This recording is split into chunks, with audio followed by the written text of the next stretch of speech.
I'm always fascinated when I come across an old box of my own stuff.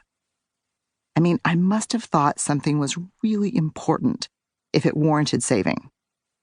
If you put all of my memorabilia and artifacts together, you would get the most accurate story of who I was and what I valued at any one point in my life.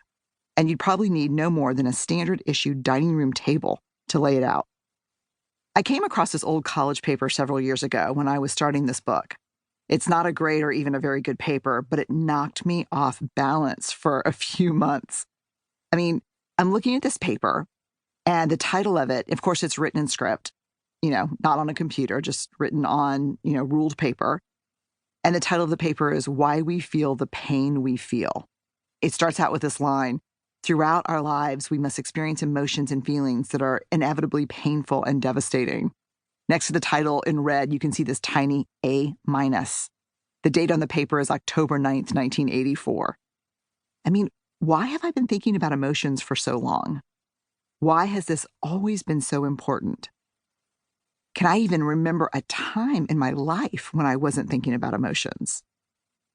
As I unpacked a few other things in the box, a lifeguard whistle, poems I'd written, a mixtape from Steve, and a few pictures, my time capsule transported me back to my flock of seagulls asymmetrical haircut and a 1974 Volvo 240D with a floorboard that was so rusted out I could see the road pass beneath as I drove.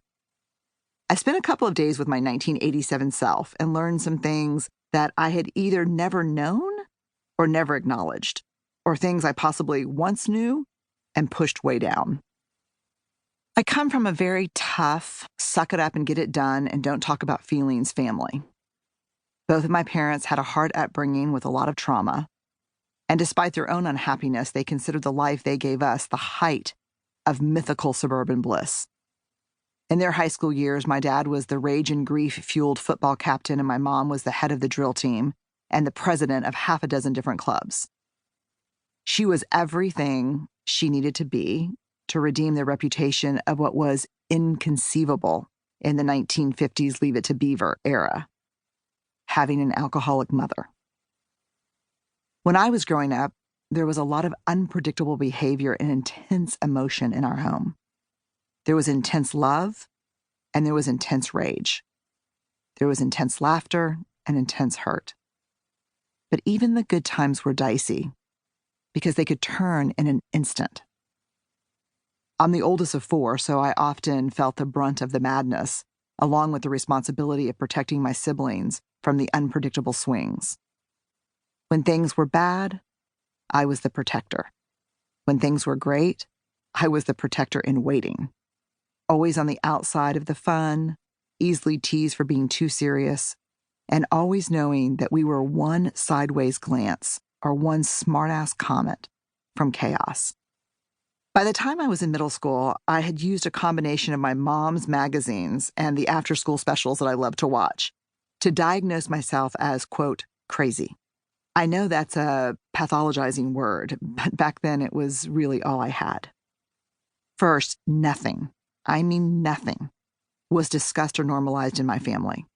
Not feelings or fears or periods or friend problems or puberty or money issues or extended family members who struggled with addiction and mental health issues. Nothing. We're all good. Any question or attempt to understand the things that were clearly not good was immediately shut down in punitive ways.